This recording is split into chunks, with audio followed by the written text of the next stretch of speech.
നമസ്കാരം. പ്രവാസ ലോകത്തെ വാർത്തകളും വിശേഷങ്ങളുമായി സഹ്യ ഗൾഫ് ന്യൂസിലേക്ക് സ്വാഗതം. പ്രധാന വാർത്തകൾ. ശമ്പളത്തിന് നികുതി ഏർപ്പെടുത്താൻ ഒമാൻ. ഗൾഫ് രാജ്യങ്ങളുടെ ചരിത്രത്തിൽ ആദ്യം. ദുബായിൽ ഫാൻസി നമ്പർ ലേലം. 29 മുതൽ ലേലത്തിലുള്ളത് 350 നമ്പറുകൾ. സ്വകാര്യ ആശുപത്രികളിൽ 425 സ്വദേശികൾക്ക് നിയമനം. അഷൂറ ആഘോഷം. പഴുതടച്ച സുരക്ഷയിൽ രാജ്യം. ഒമാൻ മസ്ജിദിലെ വെടിവെപ്പ്. ഉത്തരവാദിത്തമേറ്റ ഭീകര സംഘടന. കുളിരും മൂടൽമഞ്ഞും നിറഞ്ഞ അൽ ബാഹ സഞ്ചാരികളെ മാടി വിളിക്കുന്നു. ഷെയ്ഖ് മുഹമ്മദിന്റെ ജന്മദിനാഘോഷം. ക്വിസ് മത്സരം നടത്തി ടീം ടോളറൻസ്. ശമ്പളത്തിന് നികുതി ഏർപ്പെടുത്താൻ ഒമാൻ. ഗൾഫ് രാജ്യങ്ങളുടെ ചരിത്രത്തിൽ ആദ്യം. ഗൾഫ് രാജ്യങ്ങളുടെ ചരിത്രത്തിലാദ്യമായി ശമ്പളത്തിന് നികുതി ഏർപ്പെടുത്താൻ ഒരുങ്ങി ഒമാൻ. അടുത്ത വർഷം ഇൻകം ടാക്സ് ഏർപ്പെടുത്താനാണ് നീക്കം. 2020 നിയമത്തിന്റെ കരട് തയ്യാറായിരുന്നു. നിയമം നടപ്പാക്കുന്നതിന്റെ ഭാഗമായി ഷൂറ കൗൺസിൽ കരട് നിയമം സ്റ്റേറ്റ് കൗൺസിലിന് കൈമാറി. ഭരണകൂടത്തിന്റെ അന്തിമ അനുമതി ലഭിക്കുന്നതിന് പിന്നാലെ 2025 നികുതി ഏർപ്പെടുത്താനാണ് നീക്കം. ഭാവിയിൽ മറ്റ് ഗൾഫ് രാജ്യങ്ങളിലും ആദായ നികുതി വന്നേക്കുമെന്നാണ് സാമ്പത്തിക വിദഗ്ധർ നൽകുന്ന സൂചന. ഒമാൻ മാതൃക മറ്റ് രാജ്യങ്ങളും പിന്തുടർന്നേക്കും. വരുമാനത്തിന് നികുതിയില്ലെന്നതാണ് പാശ്ചാത്യ നാടുകളിൽ നിന്ന് ഗൾഫ് രാജ്യങ്ങളെ വേറിട്ട് നിർത്തുന്നത്. ഇവിടെ ലഭിക്കുന്ന ശമ്പളം അത്രയും നികുതി നൽകാതെ ഉപയോഗിക്കാം.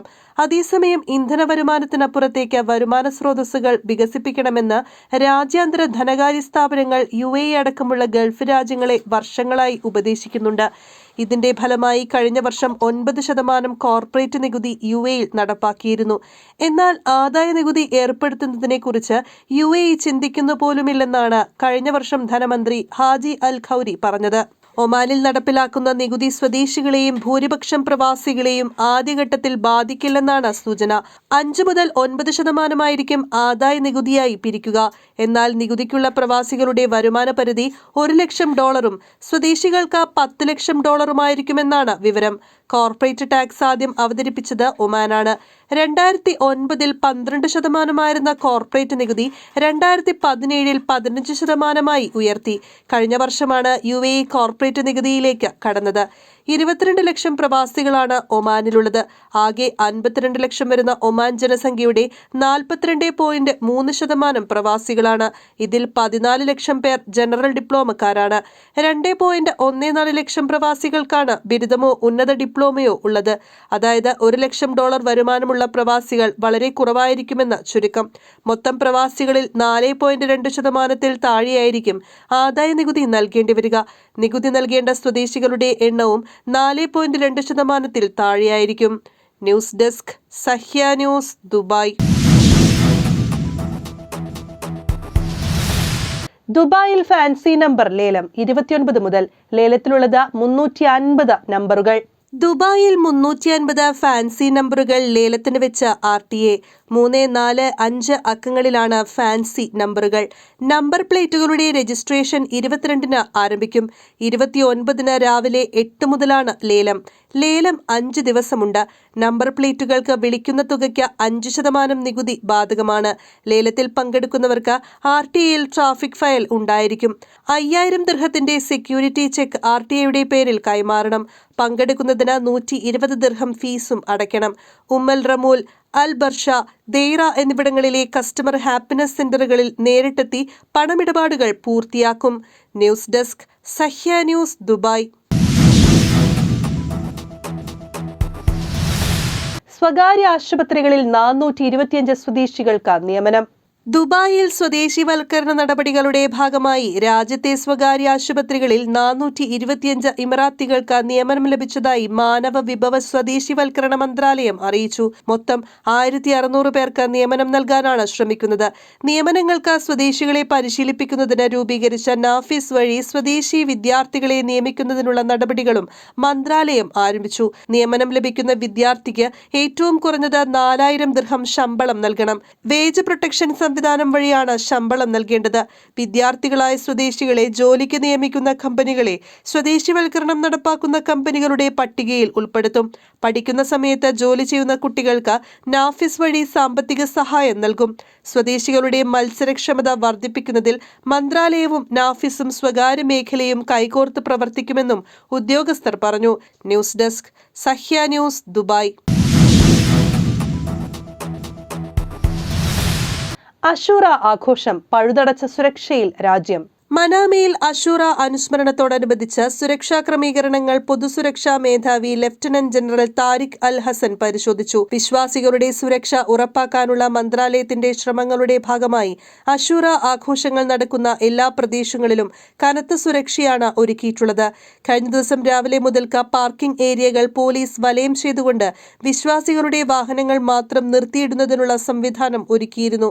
ആഭ്യന്തരമന്ത്രി general Sheikh Rashid bin Abdullah Al Khalifa നിർദ്ദേശപ്രകാരം സീസണിൽ സമഗ്രമായ സൗകര്യങ്ങൾ ഒരുക്കിയതായി ലഫ്റ്റനന്റ് ജനറൽ അൽ ഹസൻ പറഞ്ഞു. News desk Sahya news, Manama. Oman മസ്ജിദിലെ വെടിവെപ്പ് ഉത്തരവാദിത്തമേറ്റ ഭീകര സംഘടന.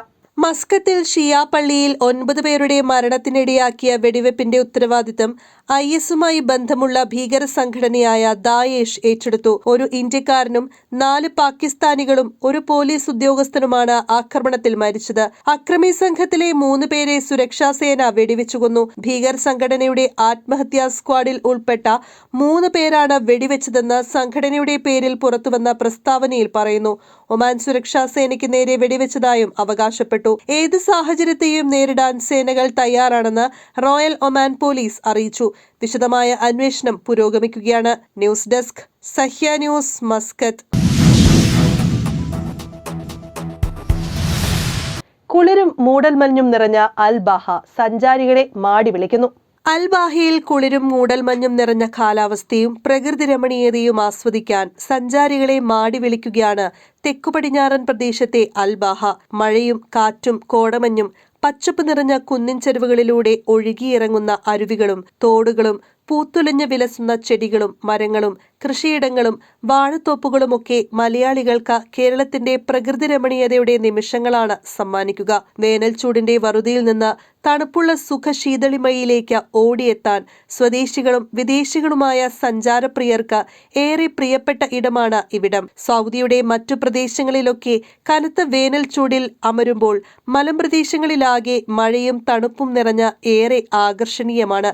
അൽ ബാഹയുടെ കുന്നിൻ ചെരുവുകളിൽ അപ്പൂപ്പൻ താടി പോലെ വെളുവെളുത്ത മൂടൽമഞ്ഞ വന്നു പൊതിയുന്ന കാഴ്ചയും തണുപ്പിൽ അലിഞ്ഞു ചേരാനാവുന്ന അനുഭവമാണ് നൽകുന്നത്.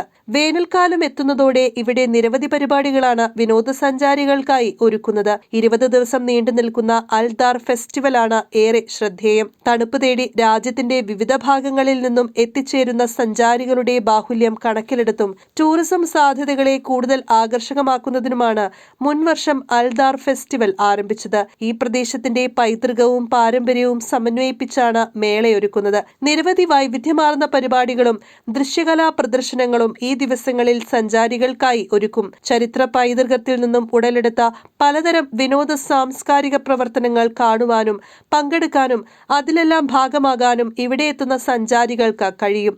അതിലൂടെ അൽ ബാഹയുടെ ടൂറിസം സാധ്യതകളെ പരിപോഷിപ്പിക്കാനും ഇന്നാടിന്റെ പാരമ്പര്യ പൈതൃകങ്ങളെ അടുത്തറിയാനും കഴിയും. അൽ ബാഹ മേഖലയിൽ നിന്നുള്ള നാടൻ റൊട്ടി വിദഗ്ധമായി തയ്യാറാക്കുന്ന പാചകകല അൽ മൂസ ഹെറിറ്റേജ് വില്ലേജിൽ നടക്കുന്ന 2ാമത്തെ ദാർ ഫെസ്റ്റിവലിലേക്ക് സന്ദർശകരെയും നാട്ടുകാരെയും ഒരുപോലെ ആകർഷിക്കുന്നുണ്ട്. കനലിൽ ചുട്ടെടുക്കുന്ന മുഖാന എന്ന് വിളിക്കുന്ന ഗോതമ്പ് കൊണ്ടുള്ള അപ്പം പ്രദേശത്തെ ജനങ്ങളുടെ പ്രധാന ഭക്ഷണമായി കണക്കാക്കപ്പെടുന്നു. ആതിഥ്യ മര്യാദയുടെ അടയാളമായി ഏറ്റവും വലിയ അപ്പം ഉണ്ടാക്കുന്നതിൽ പല നാട്ടുകാരും മത്സരിക്കുന്നത് പതിവാണ്. ഇവിടെ എത്തുന്ന സഞ്ചാരികളെ കാത്ത് നിരവധി സ്വകാര്യ റിസോർട്ടുകളടക്കം പ്രവർത്തിക്കുന്നുണ്ട്. ഒട്ടുമിക്ക റിസോർട്ടുകളും മലമടക്കുകളിൽ നിന്നും കളകളം ഒഴുകിയിറങ്ങുന്ന അരുവികളുടെയും നീർച്ചോലകളുടെയും കാഴ്ചയുമായി പച്ചപ്പ് നിറഞ്ഞ ഇടങ്ങളിലൊന്നാണെന്നതാണ് ഏറെ ആകർഷണീയമാകുന്നത്. നിരവധി കൃഷിയിടങ്ങളും പൂന്തോട്ട കൃഷിയുമൊക്കെ പ്രസിദ്ധമായ ഇവിടെ ചരിത്ര സ്നേഹികൾക്കായി 8ാം നൂറ്റാണ്ടിൽ നിർമ്മിച്ച പൈതൃക പുരാണ കോട്ടകളും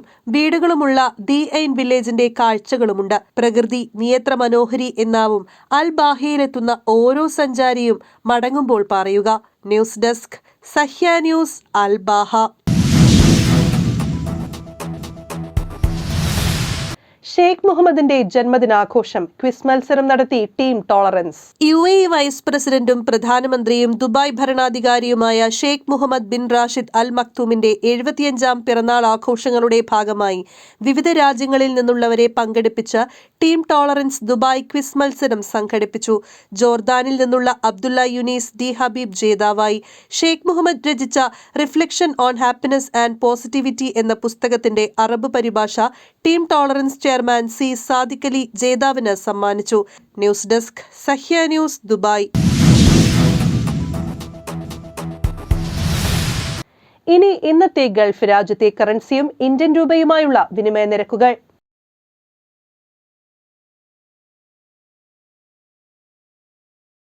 ഇന്നത്തെ ഗൾഫ് ന്യൂസ് ഇവിടെ പൂർണ്ണമാകുന്നു. ഗൾഫ് ന്യൂസ് വീണ്ടും നാളെ ഇതേ സമയം. നന്ദി, നമസ്കാരം.